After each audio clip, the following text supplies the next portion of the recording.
Live from the internet, you are listening to the Crystal Chronicles, your official and unofficial Final Fantasy Dissidia Opera Omnia podcast. My name is Pierre, and I am joined by usual by Mark. Hey, Mark. Hey, Pierre. Hey, Twitchers. Hey, Dissidians. Welcome to this jam-packed show in honor of today's Chapter 9 release. I'm wearing my Final Fantasy Dissidia t-shirt, my Furion t-shirt, spoilers, in honor of our Chapter 9 Big Bad, or Semi-Big Bad, I guess, number 2 bad, or I don't know. Anyway, he's in there. If you've finished Chapter 2, you know what I'm talking about. Yeah, we don't want to spoil anything, although we might do it just a bit. Obviously, at that point, it's just chapter. It's not. Maybe you should pause the podcast if you're listening at home. Finish Chapter 9. This great opportunity to say that this is episode 18, recorded on July 26th. I kind of forgot to mention it. Sorry we weren't there last week. I was in the beautiful area of Charlevoix, Quebec, with my family, enjoying a little vacation. So it is what it is. We're back tonight, and boy, do we have a packed outline. It was already pretty packed, and then Square went ahead and did a maintenance, introduced Chapter 9, and a lot of things. So we're going to try and entertain you as we fly through all of that new content.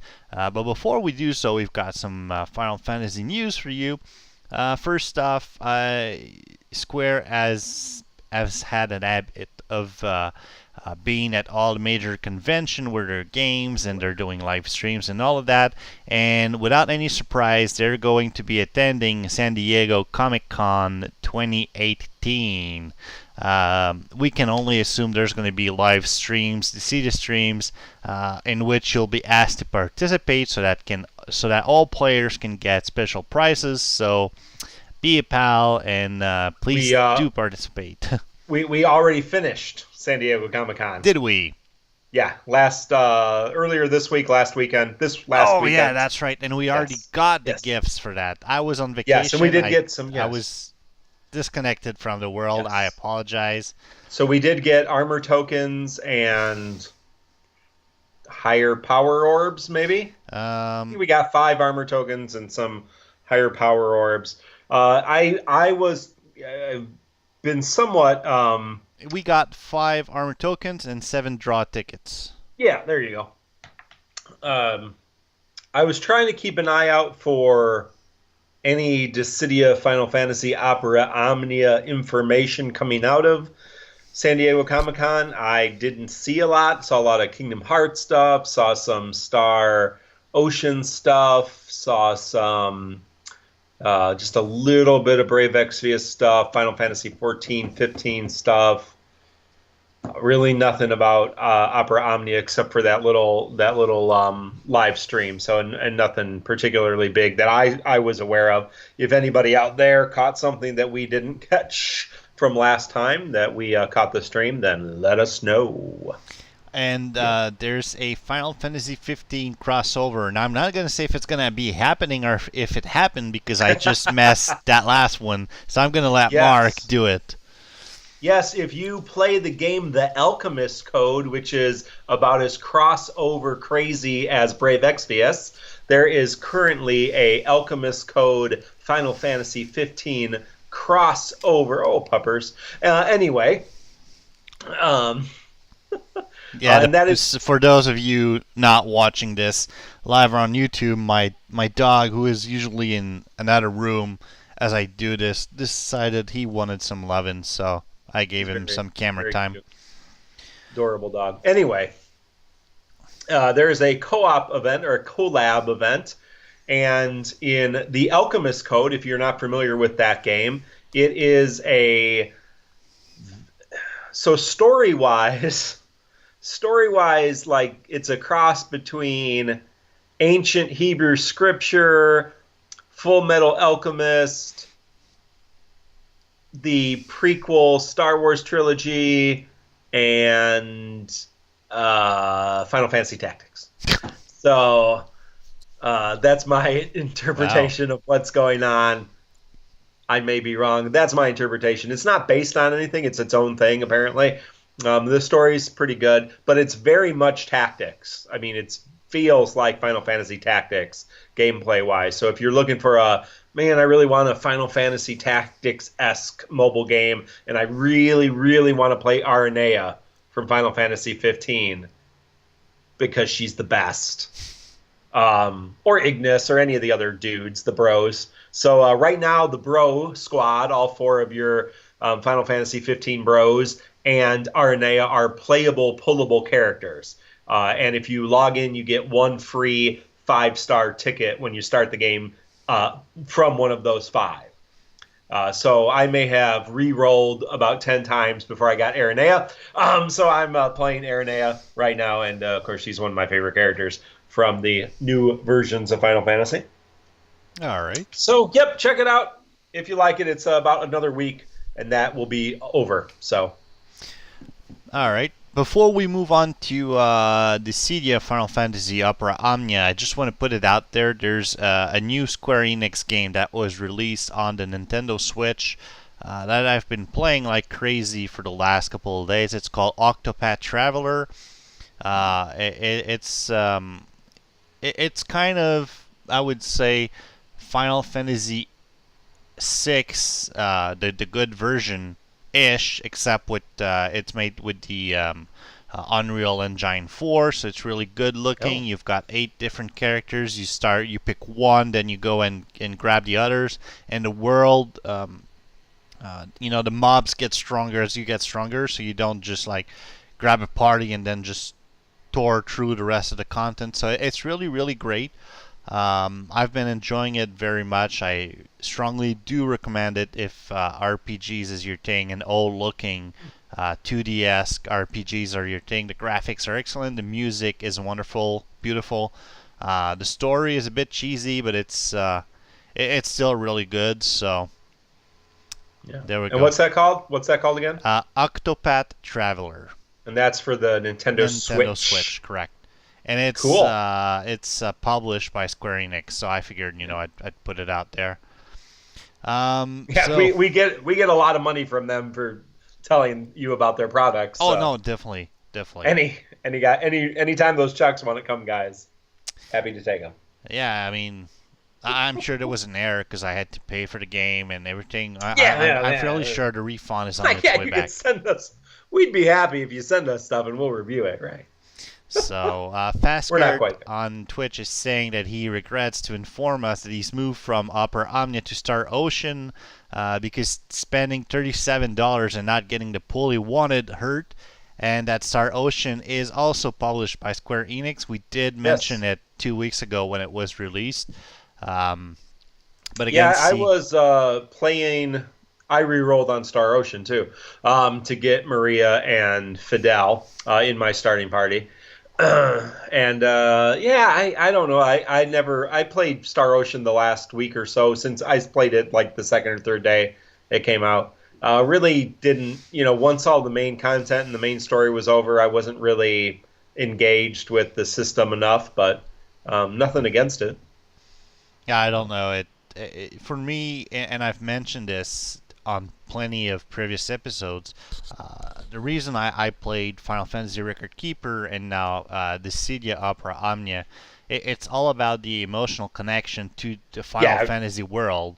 So I don't know any of the characters in Star Ocean, well, right? There we go, and neither do I about the Alchemist Code or any of that. So there's well, nobody knows any of the characters from Alchemist Code. What Alchemist Code does is collabs with other games. So like they I think before the Final Fantasy 15 collab, they did My Hero Academy, which is a huge anime right now.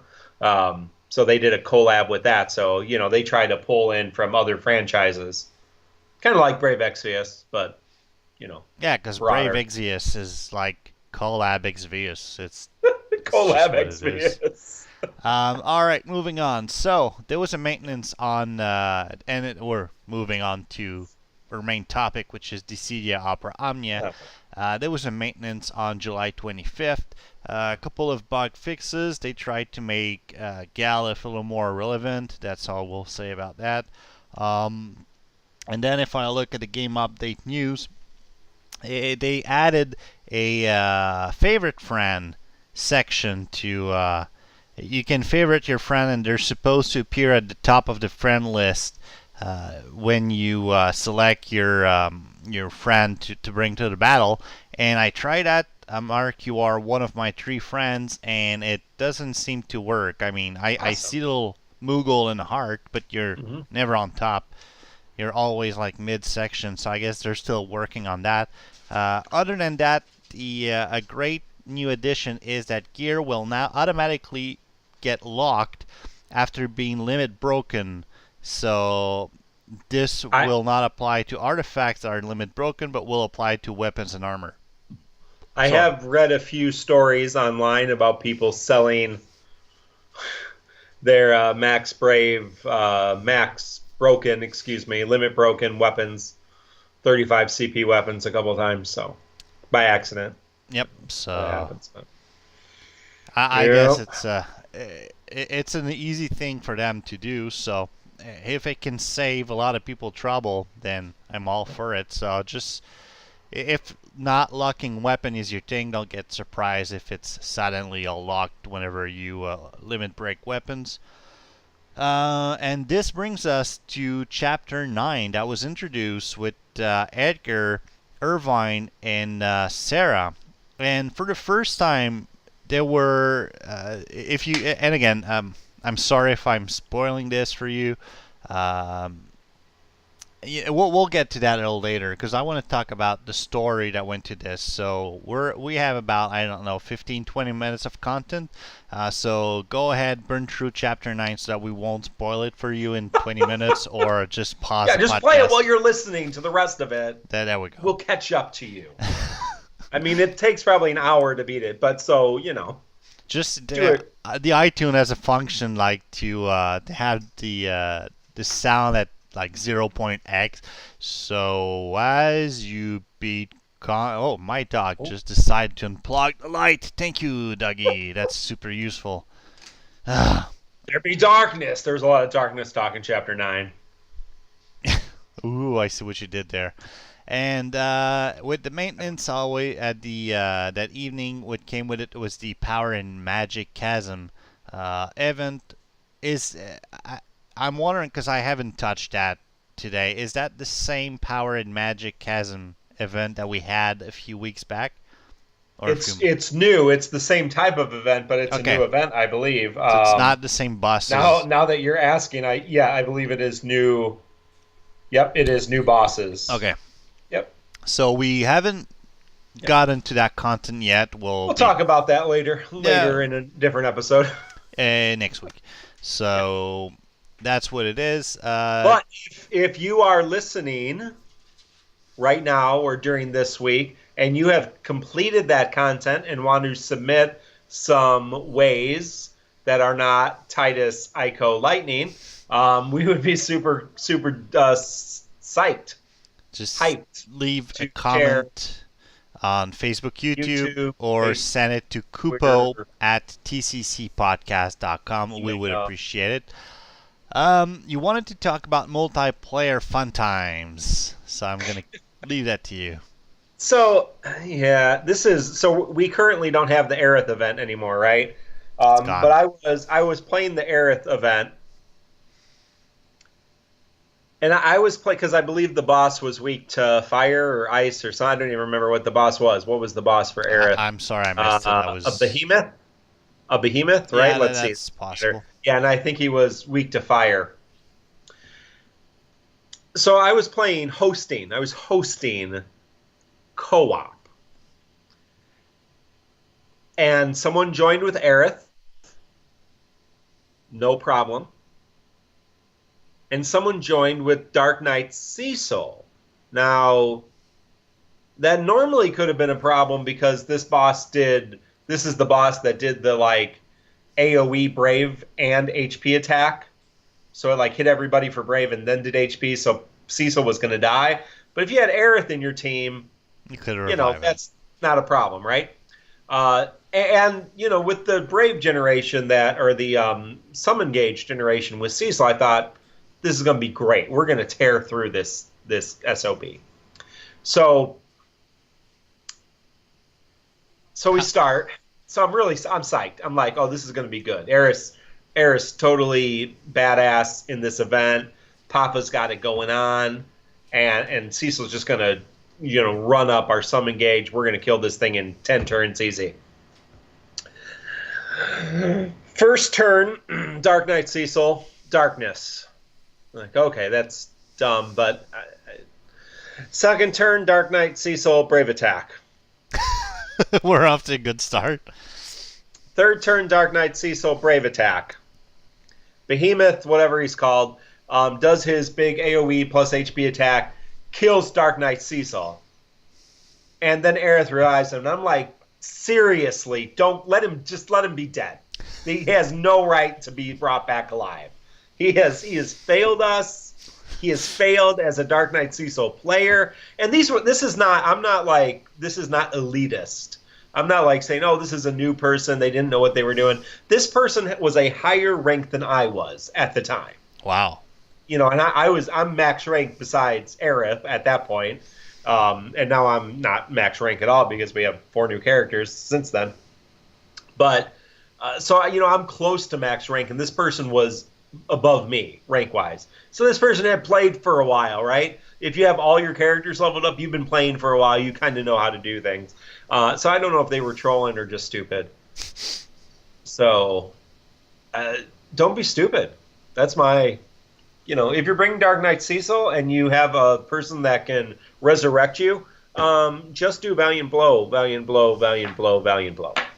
That's your first 3 turns. It's a thing we didn't have before, an ability to come back from the dead. Just, so, I don't. All right. I don't. Yeah. Don't be stupid. That's the lesson. Don't be stupid. All right. So, the Air event came in and is now over. However, the Lion event is still going on strong for, I believe, another 5 days? Is it? 3 days. 3 days at the time. Running out of time. At the time of this recording. Again, I haven't beaten the level 50, so I'm gonna need a little help there because I'm catching up my content like crazy. So go ahead. So Lion from Final Fantasy XI, right? The first. She's online. like a piratey kind of girl. Yeah, just cool hair and stuff. Anyway, so she's an interesting character. She's not very good, but one of the reasons is she's just got Brave Attack, so she's a good Brave Shaver. The problem is she's a good Brave Shaver against enemies that aren't targeting her. So her attacks are based on bonus damage, bonus attack, bonus Brave, if the enemy is not targeting her. Correct. Which is really tough if you have more than one enemy. And if you finish Chapter 9, even our normal bosses, now we're getting like 2 and 3 copies of the bosses. I don't know how many Marlboros I fought. I feel like I've got bad breath at this point. But, there's a lot of pairings of bosses, and so it's really hard, especially if you don't have a tank. So you got to bring her, and then you need a tank so that the tank is being targeted, and right now that's not really a strategy that's really helping. But, if you love her, you love her, and good on you. So that's a little bit about Lion. The banner was Lion, Mary, both of their 15 and 35 CP weapons, and Galuf, because why not? So it's not a great banner again. Y'shtola, again, is not really super highly rated at this point in the game either, so not the best of the banners, especially compared to things we have right now. And the level 70 co-op was super annoying because you had super annoying because of this. You had a commander beast, like your normal doggy, and then you had 2 friend doggies, which is fine. The problem is if you kill the friend dogs, he can regenerate them, he can resurrect them, and call more reinforcements, right? And so the annoying part was playing on multiplayer with people who kept being determined to kill the stupid PUD dogs and not focus on the commander, and then they spend all their time killing the PUDs, and the PUDs come back, and you're like we could just do this all day. I think you do have to kill all 3 of them, but you kill the commander first, and then the other 2, and then it's done. It's not super hard. It was really strange for me because, again, it's a multiple boss co-op with a character who really benefits from not having multiple bosses. because the more enemies that you fight, the more likely it is she's going to be targeted. Yep. So if she's being targeted, she's not really useful. I mean, she's useful in this event because she's buffed, but they're not weak to anything. They're not particularly tough. The PUDs they don't really do any damage, and they can be killed in a couple hits. The big bad isn't even that powerful either. So, yeah, not the best event, I would say, that we've had. But I've got to make sure what we're doing next. We had there's 7 other events going on. Make it pick. We were going to talk about which you said in earlier episode as your favorite summon, with the introduction of the Trials of Alexander. That, even though all of the World of Illusion events kind of turn into a grind fest really, really quickly. There we go. I gotta say that one wasn't too hard because the Lich, which is the big bad boss, is kind of weak to anything that we've got in good quantities. Poor Lich. So he's weak to fire and holy. He did not enjoy my Papa Lemo Ashe Bond trilogy of terror. Like, the fire and holy damage that was being dished out to that poor thing. I didn't even bring Alexander. I mean, I love Alexander, but, at level 50, mine's level 50. I don't know about yours, but for the rest of you who don't cheat, your level 20 Alexander, which is what mine is at, gives you regained 15% HP over 3 turns when HP drops below 50. So not the best of the blessings, but it does do holy magic elemental damage, just like all the other elemental summons. So you could bring him for the EX Lich battle, or you could bring a Freet, who gives you a much better blessing and also does damage.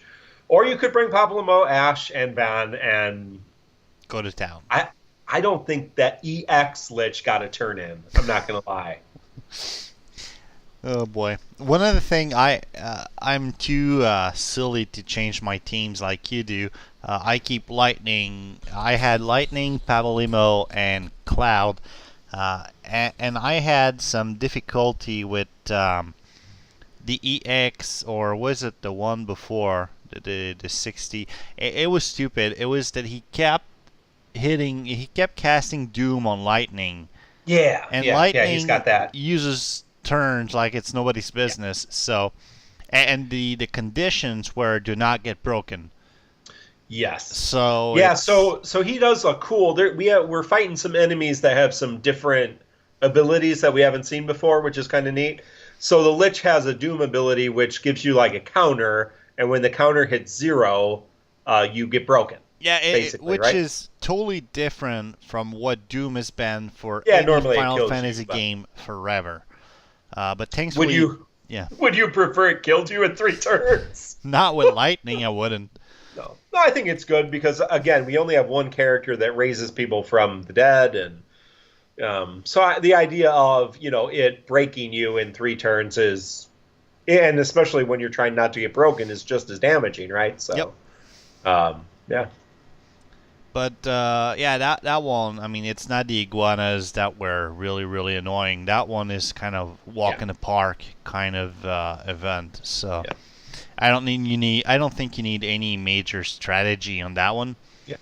So let's. Yeah, and if you're having trouble with trying to get the don't get broken, just switch in your friend. Yep. Right. Yeah. Use your friend. That's what they're here for. Mm-hmm. Call a friend. Phone a friend. Moving on from your favorite summon to one of your favorite characters, Mr. Yes. Badass Samurai from Final Fantasy X, Auron, the legendary guardian. He's a DPS slash debuffer kind of guy. I haven't played with him too much. I've played with his abilities a little bit. Do you like him? Is he a keeper? How would you rate him? Yeah, since I really have not been pulling emotionally, I kind of like him. I don't like him enough that I've pulled on him. He has a normal melee he has a normal melee buff. He has a normal melee brave plus HP attack with int brave down. So he gives there's a chance, unfortunately, that he gives the enemy int brave down, so initial brave down, which is interesting. That is a unique buff. And then he has this melee resist down. So he is a good debuffer. He does suffer from not a lot of ability uses, just 3 of each. I think his weapons do increase that a little bit if I pull them up. Here's the problem for me. First of all, I love Auron. He's one of my favorite characters. He might be top 5 characters. Yeah, the weapons, make those abilities quite a bit better. The problem is this banner is a rough banner with Galuf's 15 and 35 CP weapon and only Vincent. So no, if it was Vincent, Vincent's one of my other favorite. Cyan. Oh, that's even worse. Right. It's big head Cyan. Yeah, so right, it's Cyan, which is even more terrible, right? So you get Cyan's 15 and 35 CP, Auron's 15 and 35, and Vincent's 15. So, maybe because I don't have either of Vincent's, and Vincent's a very playable character, I may have been tempted to pull if it was Vincent 15 and 35, Auron 15 and 35, and then anybody but Cyan. Is that an opening for Saz, or? Yeah, really. I mean, you would have taken Saz before Cyan?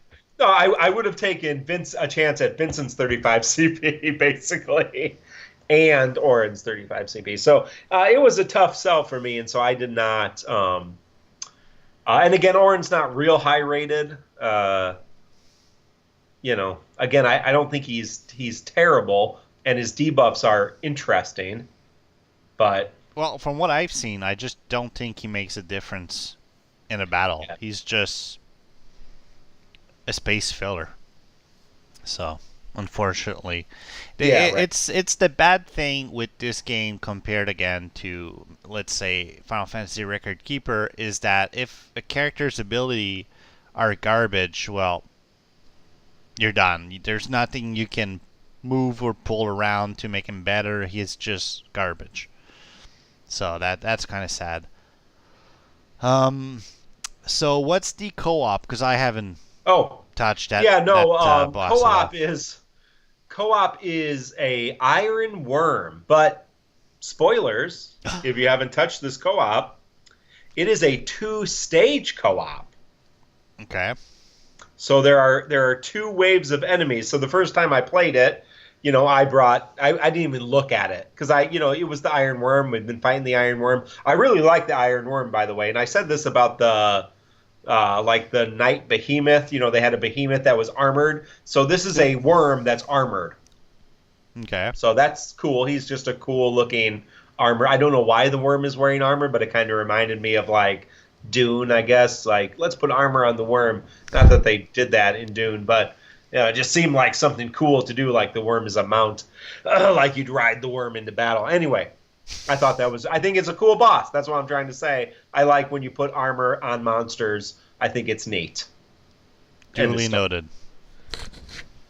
But I didn't realize this was a 2-stage co-op event, and so I equipped, Chocobo herself, and then I got into a co-op room, and everybody else had a free, and they're like, pointing at Ifrit, and I'm like, what do you mean Ifrit? Like, we're going to be here all day. And they're like, go to it. I'm like, okay. I'm like, fine. I'll put stupid Ifrit on so we can get on with our lives. And then I realized it's a 2-stage co-op, and I'm like, oh, crap. And I brought Papa Lamo, and the one, battle armor Iron Giant is immune or resistant to magic. And I'm like, I screwed this up completely. It's my fault. I'm the stupid one in co-op now. I was going to say, you're the one who's passing along for a noob now. That's correct. So on that other podcast, when the guy is talking about, did you see this fool? With himself and Papa Limo. 265, bringing Papa Limo and, Chocobo into this. No. So anyway, only one of the Iron Giants is weak to, or is resistant to magic, so you won't be terrible if you bring your magic. But the worm is resistant to ice and weak to fire and lightning and resistant to dark. So don't bring Aranea, who we don't have yet. But I'm sure she does dark damage once we get her. And the red... No, neither of them are. The red one is resistant to magic. So yeah, it's different. We've had one other 2-stage, right? Didn't we have one other 2-stage? I do believe we did, but I can't for the life of me remember what was. Did we have a Seymour? Oh yeah, I think co-op. But was it 2-stage in co-op? I don't know. Anyway, so this is a 2-stage co-op, which is kind of annoying. It takes a little bit more time, but also kind of challenging because you gotta, spread out your love a little bit, and you can bring it free, yay! Or Rama, if you like you could bring him too. Or not Rama, Alexander, excuse me. It's holy damage he's weak against, right? Nope, I'm wrong. It is lightning. I was right the first time. So you can bring Ifrit or Rama at level 20, get your good turns in. Or just bring Ifrit and get the bonus and be happy. There we go. So happy. So that is ongoing for another week or so. Yep. 10 days. 10 days. Now, Chapter 9. Dun, dun, dun. Oh, 9. Introducing Edgar, Irvine, and Serah, and also introducing, these guys, you don't have any freaking weapons for them. Because Edgar and Serah brings along new weapon type. Ooh, which means that if you want to run them through the daily crystal dungeons, you're going to run them with their garbage weapon if you don't pull on that banner, because you don't have anything to equip on them. That is a super good, astute point that you're making, Pierre. Yeah, Edgar is spears and Serah is bows. Yep, which are brand new weapons. Are brand new, so you don't have any of those. Yep. And so I went ahead and pulled 30 tickets, and I believe, what was it? I made 1,500, anyway, 3 gem pull. I got 1 spear and 2 stupid Irvine's guns. Oh, terrible. So... Yeah, well, I'm going to pull tonight at some point, so whenever you want to do that. There's a couple reasons. So... Well, I know you're pulling because you love Edgar, and you love Final Fantasy VI so much, and he is... did you see Final Fantasy VI in a nutshell on YouTube? They did post Final Fantasy VI, so you're gonna have to watch that. It's pretty funny. Edgar definitely takes the show in that one. He steals the show. Anyway. Irvine doesn't have his 35 CP, so we don't really get a good sense of what he's going to be. Edgar's not bad. Serah's not bad. Serah actually, I think, will become really good. I think she's fairly useful now. I think Edgar has a little bit of use, too. But I also think, pulling a little bit on the new chapters is nice because it's 3 new characters. All of the weapons potentially that you get. I mean, there's always a chance of an off banner, but you're potentially going to get a weapon for a character you don't have, and some utility there. So, I think the new banners are worth the chapter banners are worth a pull. And then if basically this is my strategy with it is, I'm not attached to any of these characters, but if I get Edgar or Serah's 35 CP. I'd probably pull a few more times or use tickets until I got their 15 CP, just to try to get them both. But if I don't get anything, then I won't worry about it. I'll move on. But yeah. But hopefully, I mean, if you're gonna get their 50, what would be more compelling for you to draw? If you get a character's 35 CP and then you feel forced to get his 15, or the other way around?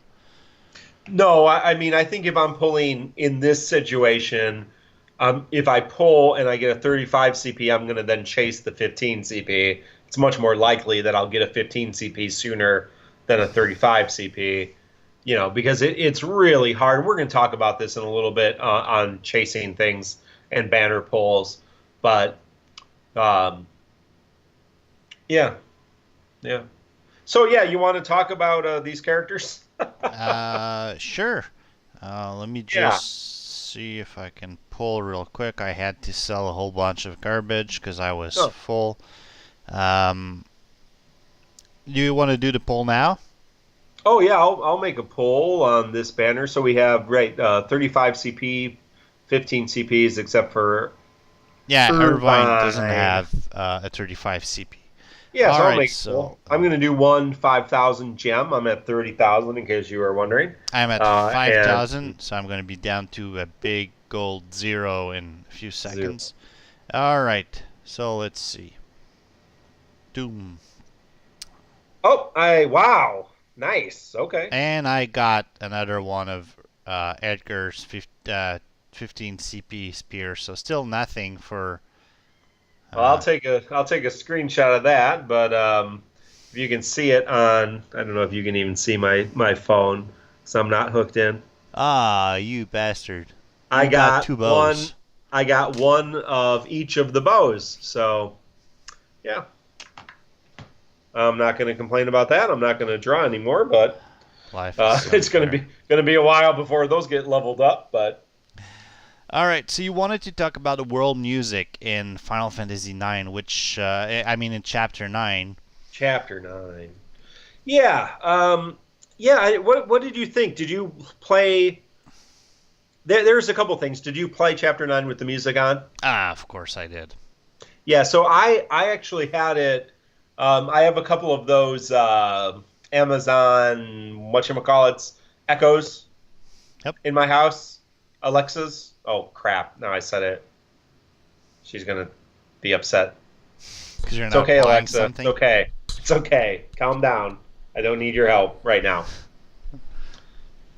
Sorry, I'm not sure about that. It's okay, babe. Just chill out. Hey, Alexa, buy socks.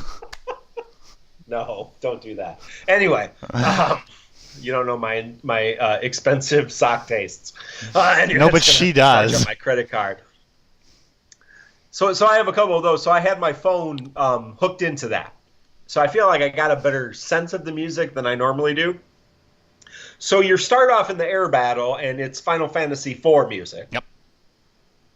And then you get into this land mass, and it's very Final Fantasy 13.2-esque for the rest of the battle, with, of course, Final Fantasy II villain. But you get kind of one of the world cues from Final Fantasy 13. Yeah, I forget which specific. Yeah, it's not Lightning's theme, but it's one of the. I think it's the Nova Chrysalis themes, right? But that just plays. Yep. Like it plays throughout the like battle. It plays in the world. It plays throughout the battle. There's no victory fanfare. Yeah. I thought that was interesting, and then you get into, of course, you get "Don't Be Afraid" with Irvine, and you get the music from Final Fantasy 13.2 with Serah, and then you get into the actual city, and you get the Dissidia music, and then the Final Fantasy 13.2 boss music when you face Atlas, who is a Final Fantasy 13.2 boss. And did you get? Yeah, we got Final Fantasy 2 battle music when you fought Emperor as well. So, but I just thought that was interesting. I don't know. I don't really have anything to say about it one way or the other. I thought it was just a nice to kind of transition from the different musics and also then because I thought it was like a glitch. Like I thought my game glitched out and was just stuck in the world music. But I thought it really made the chapter a little bit more, because I sat and did the entire chapter in one sitting. Yes, I almost did that as well, and I kind of enjoy at the beginning how they're chasing your airship. So as you go through the first stages, it's your airship.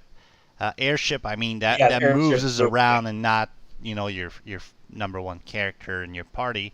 I did enjoy that, but if there's something I enjoyed more than music, I gotta tell you, and I enjoyed it so much that I felt the need to spam you on Messenger with screenshots from my game.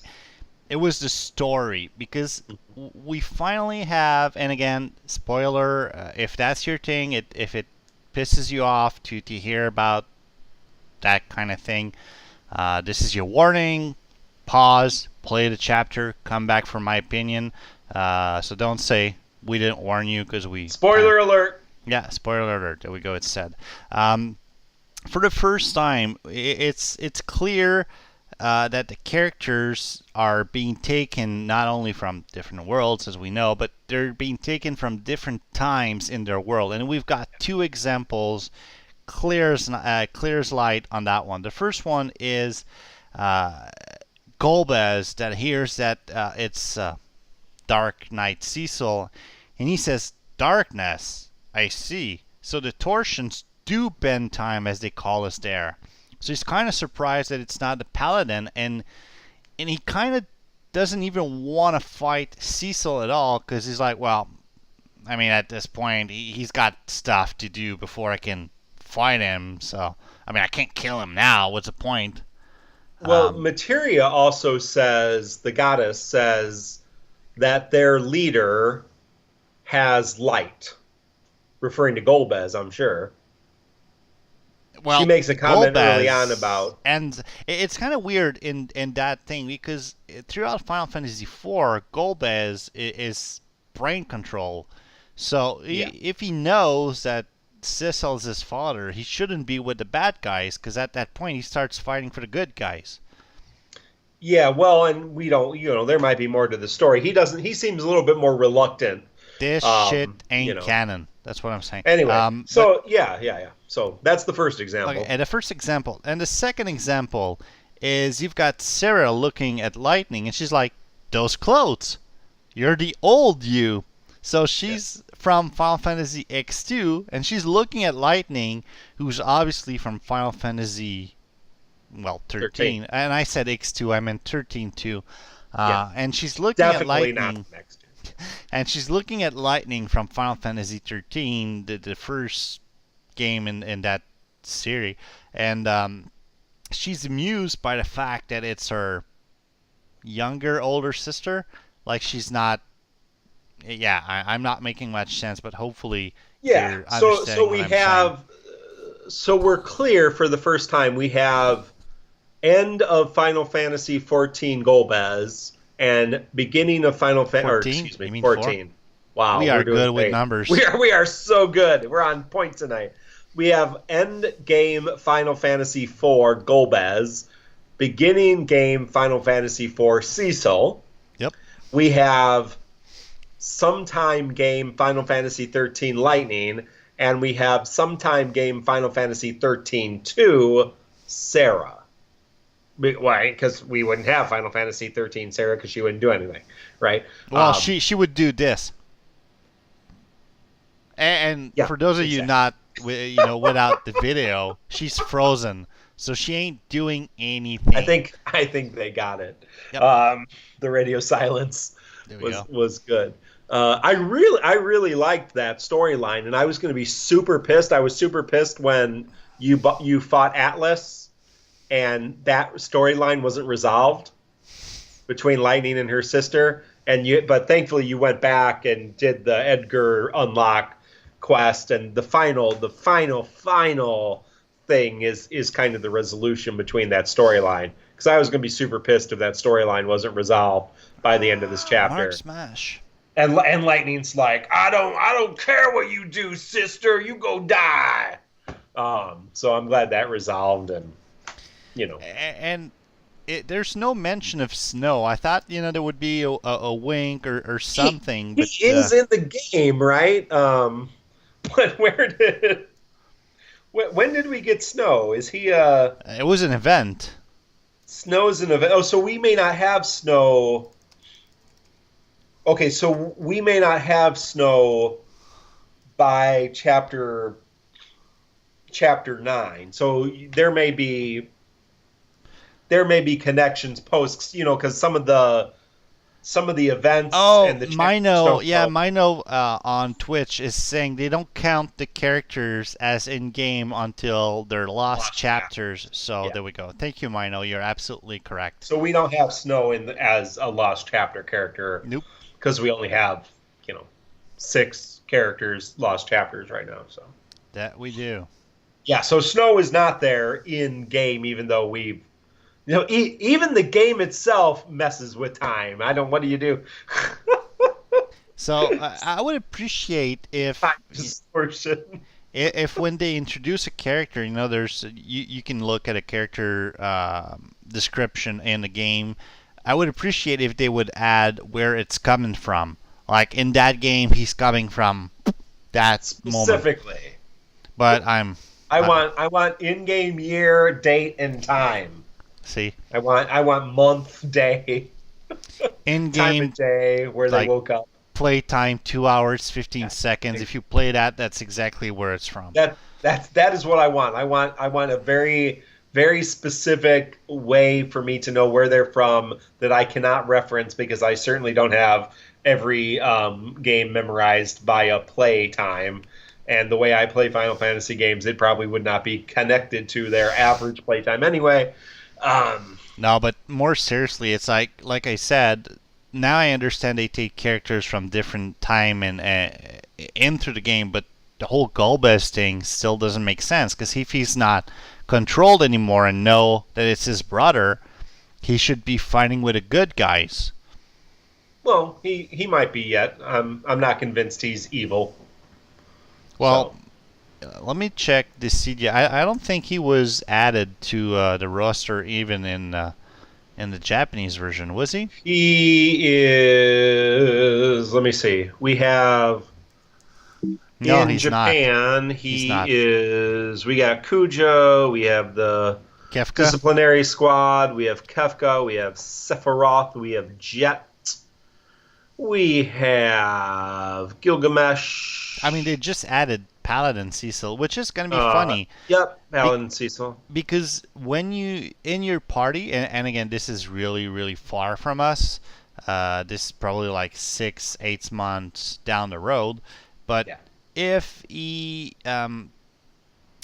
have Paladin Cecil in your party, you can't have Dark Knight Cecil, and the other way around is also right. So. No.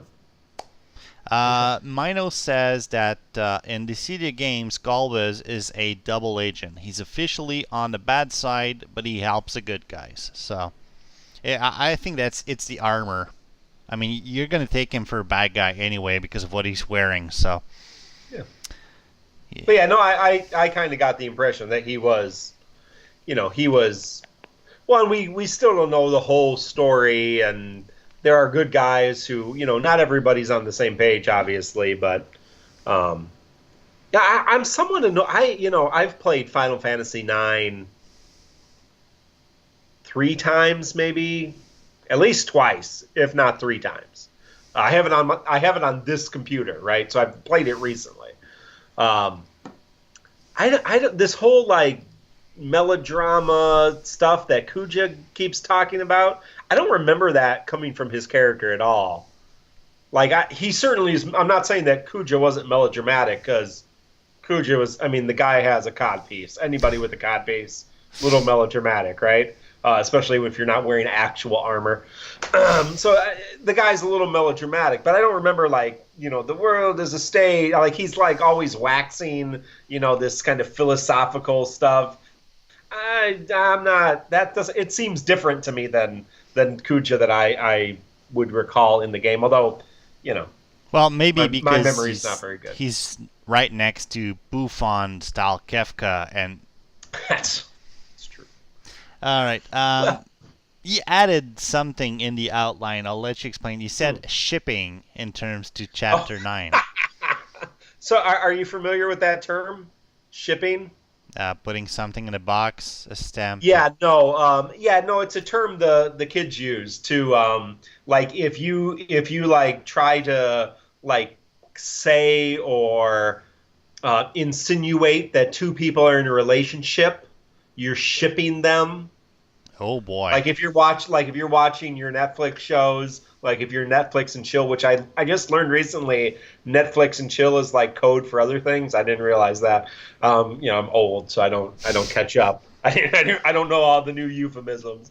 Anyway, so I'm old and I'm idea, French, so there you go. So I felt like chapter 9 is the first chapter that's like Dissidia Final Fantasy Opera Omnia is trying to ship some characters, like put them in a relationship, like Bartz and Yuffie. Apparently. Yeah, that was a thing. I literally have a screenshot. I didn't share it because I've been doing some other stuff today, but I have a screenshot from the game of after the scene where like Bartz and Yuffie go running off, like they're in battle first of all, and Bartz and Yuffie are. And so this is one of my favorite moments of chapter 9. Vivi says this, and if you missed this, I understand. I just catch on to these things. Vivi, who's one of my favorite characters, I love Vivi to death. He says, ... pause. I guess we can leave them be. So I felt like, okay, I guess they're shipping Bartz and Yuffie. I guess that's a good match. I don't know who thought that, but you know. So they're doing whatever on the boat, apparently the love boat, and then we have a couple scenes with Papa Lemo and Shantoto, and so I felt like the game's like shipping them, like, oh, they're both small and they got pointy ears, they're both from the multiplayer games, like they should, and I don't know if it's Zell, I think it's Zell, he's like, wow, you guys are so smart. It's weird that you got such huge brains and such tiny bodies. And so I'm like, that was weird, first of all. But so I kind of felt like the game. And then they come back in another scene in there together. I'm like, the game's trying to ship Papa Lemo and Shantat Toto? I guess. I mean, whatever. So I get it. I get it. You spend a lot of time with a group of people. Relationships are going to happen. I went to college. I was part of a big gaming group in college. There was a lot of shipping. I'm probably not using the term right. There was a lot of relationships. That's not the word we would use. And ironically, you may not realize this, but even in seminary, which is graduate school plus, where I got my Master's of Divinity, which sounds a lot cooler than it is. There's a lot of hooking up. That's what we would have said in the early 2000s. There's a hookup culture even in seminary, which is kind of, you might not think, but you spend a lot of time with people, in those kind of closed situations, close situations. For example, you're in a strange world. You're traveling together. You're fighting evil. People hook up. I get it. It's going to happen. It took till chapter 9, but now it's in full swing. Love is in the air, or passion. I don't know if it's just, hey, everything's going to chaos. Let's, war is war. Do what you need to get through it. That's all I'm saying. There we go.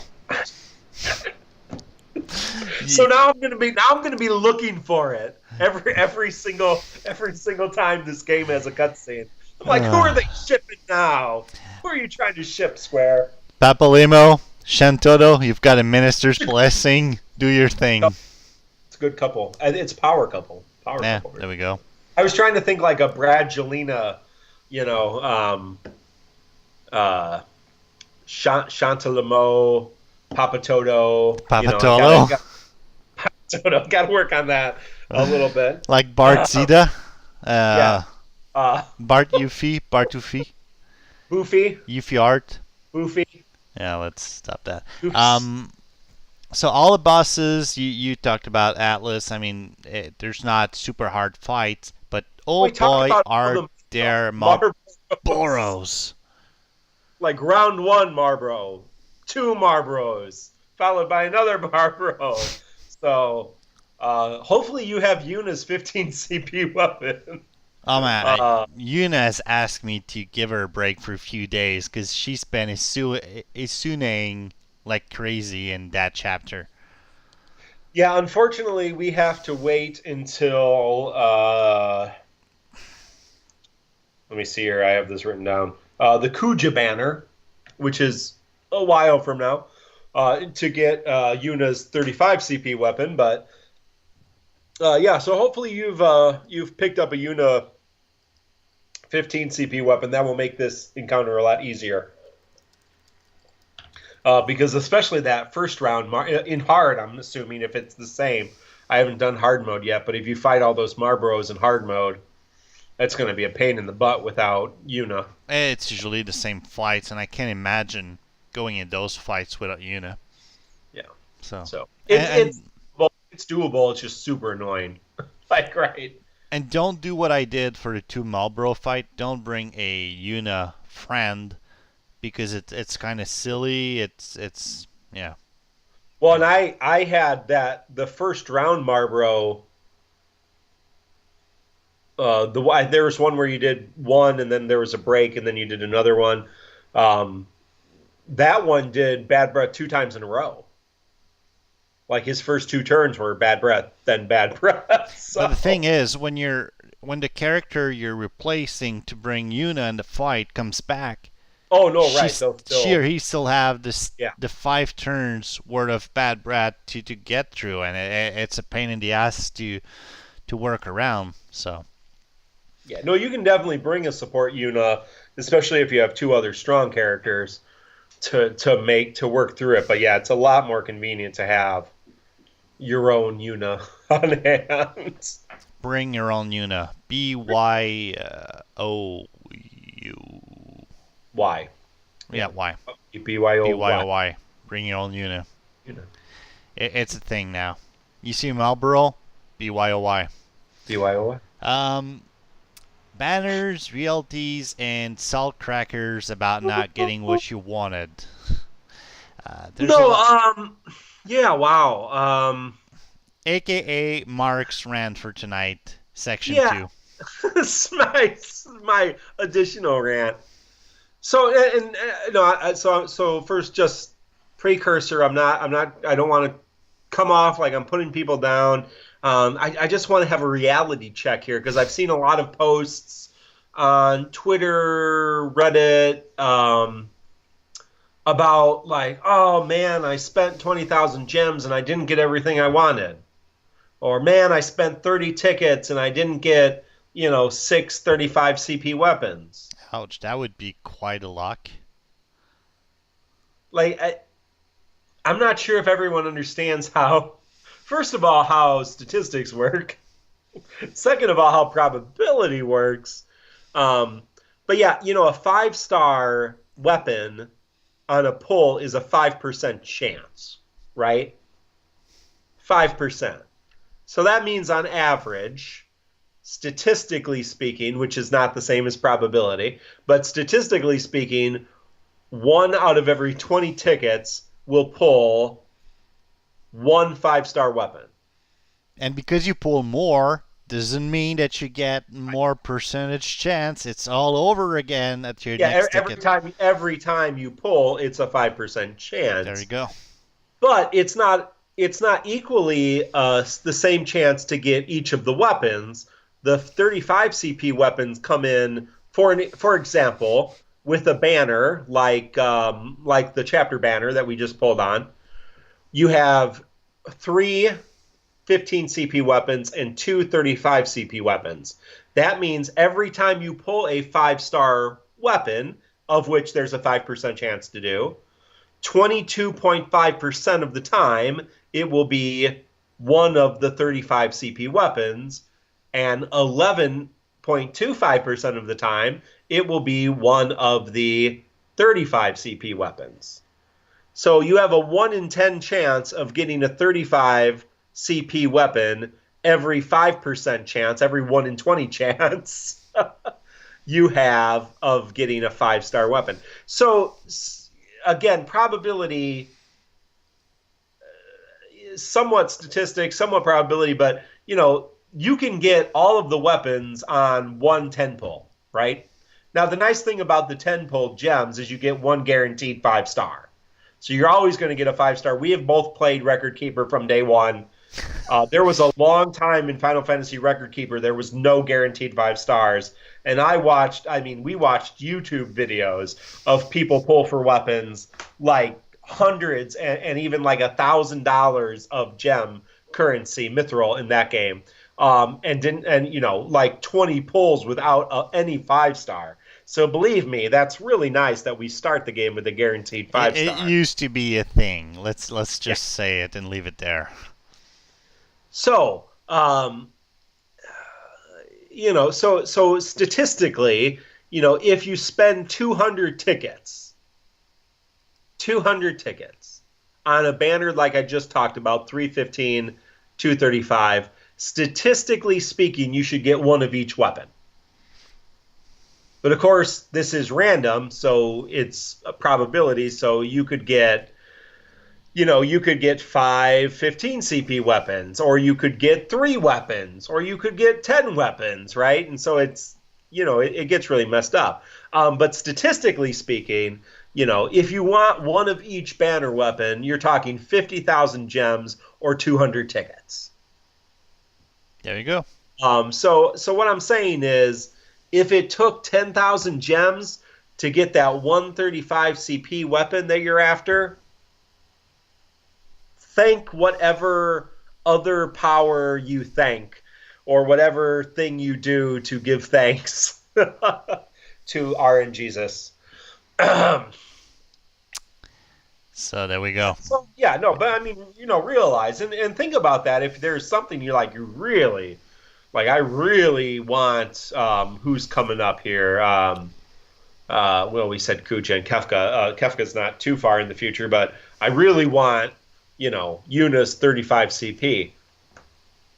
You might want to hang on to a couple hundred tickets or, 50 to 70,000 gems. And you're still not guaranteed to get it. Nope.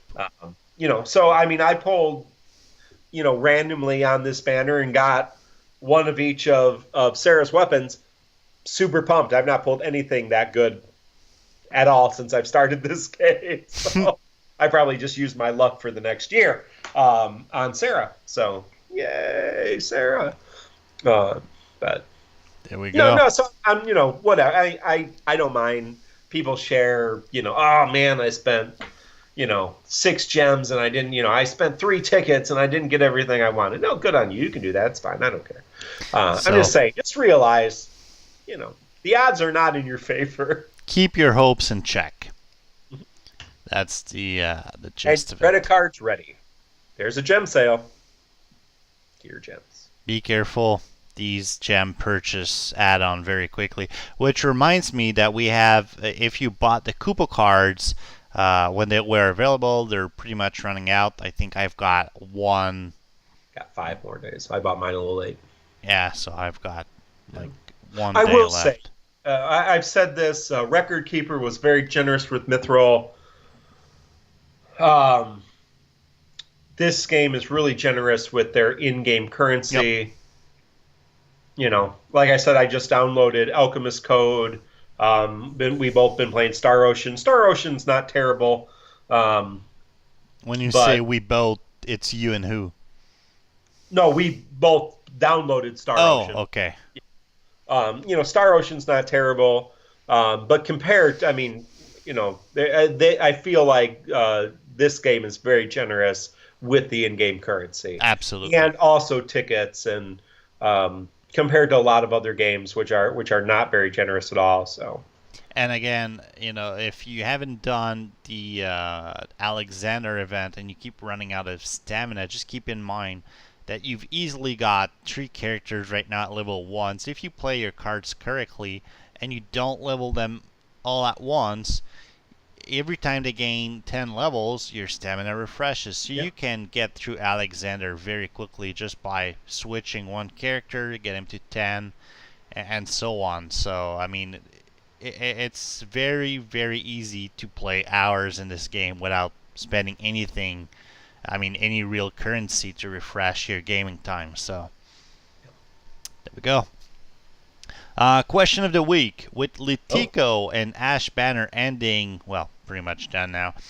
What or who are you saving for? Celeste, because she's useless. Celeste, she is. But I'm a Final Fantasy VI nerd, so. She is coming. Yep, in 3 weeks. 2 weeks. Very soon. Yeah, I was going to try to get the thing up here, the list. Where's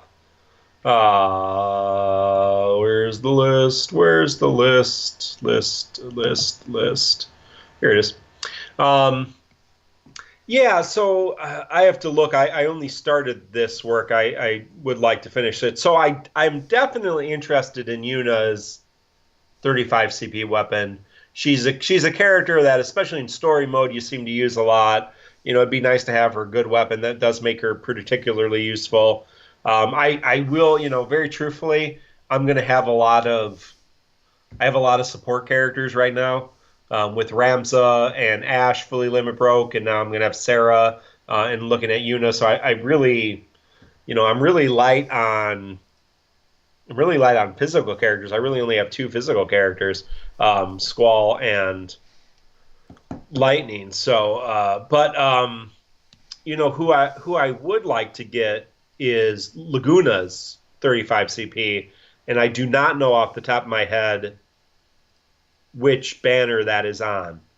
But I'm going to be tempted because one of my other favorite characters is coming up, and that is Kain, right after Celeste. Yep. If we get it in the same order. We've already been out of order because in Japan it was Aerith, Lion, Garnet, Auron, and we've had Aerith, Lion, Auron, and then our next banner will be Garnet or Dagger. Well, and this is going to be tough for a lot of people because Garnet's a pretty good character, and this is also Cloud's 5-star. 35 CP, excuse me, is going to be on that banner. Well, keep in mind that there's a in What Was Data Mined by DissidiaDB.com, there's a special event starting in 9 days, 23 hours at the time we are recording this. We don't know who will be in that event, and so we might be surprised. So yeah, because technically Kain is in 25 days, Celeste in 16 days. So I might just hang on to my Serah weapons because the Kistis banner, and I do love Kistis and Vivi, it's going to be Kistis, Vivi, and Serah, all of their weapons.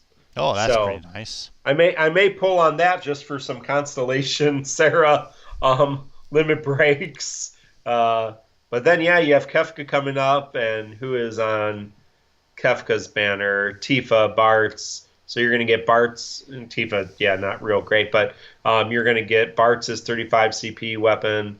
And of course, you know, everybody's favorite, Sephiroth is coming, and he has Vincent and Ico. So that's actually a pretty good banner too. If you haven't gotten Ico and you want to get her 35, or you'll want Vincent, and of course you get the wonderful Sephiroth. So yeah, there's a lot of banners to pull on. So and then Selfie. that's my next, hoping to save some money for Selfie because that's Squall's EX weapon. Ah, there we go. So we're gonna start getting EX weapons at that point in the game. But looking forward to that. Next week the question will be, how do you approach playing Dissidia Final Fantasy Opera Omnia compared to other mobile games or just mobile games in general? When you compare free-to-play, play-to-win, casual, favorite characters, best characters, favorite game, favorite genre. So that'll be our question for next week. We went through the upcoming events just shortly, but a quick reminder, we've got Garnet in 4 days, Celeste in 2 weeks after that, and Kane at the end of August. So, and I think that that wraps it up for us. Yeah. So that was episode 18, recorded on July 26th. Again, if you have suggestions, comments, anything you want to bring to us, you can leave a comment on YouTube below this video if that's where you're watching it. You can reach us on Twitter, Facebook, a whole bunch of things. All the links are at tccpodcast.com. Finally, you can send us an email at kupo@tccpodcast.com, and we'll make sure to address it on our next show. Otherwise, we'll be back next Wednesday on our usual schedule. So sorry about the moving around and all of that. Luckily, vacations are about to be over for me, so it's back to the real life for most of us. So thank you for being there. Thank you for listening. Thank you, Mark. Thank you, Pierre.